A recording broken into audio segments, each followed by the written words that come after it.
Si je vous dis betterave, jasmin, Dieu, roi, immortalité, si je vous dis de mettre le tout dans un shaker et shake, le tout vous donnera sans aucun doute le parfum de Jitterbug.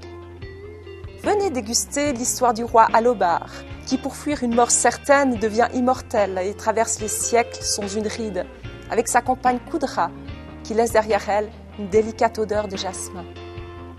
Humectez l'histoire de Pon, ancien dieu cornu, presque quasiment oublié de l'humanité, qui à chaque passage nous laisse une odeur nauséabonde.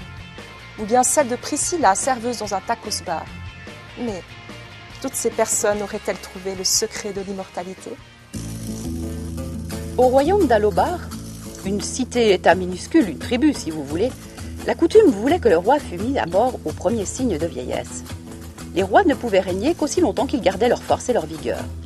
Considérant ces seigneurs comme semi-divins, des hommes-dieux dont dépendait le cours de la nature, le clan croyait que de terribles catastrophes résulteraient de l'affaiblissement progressif du chef et de l'extinction finale de ses pouvoirs avec sa mort.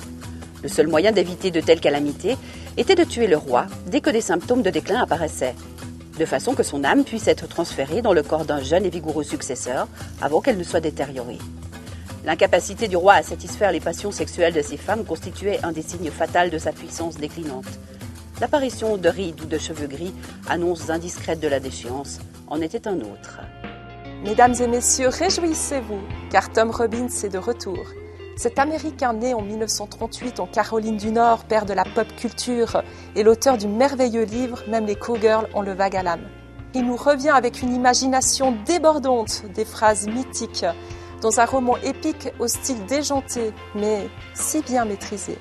Décidément, ce livre a du nez.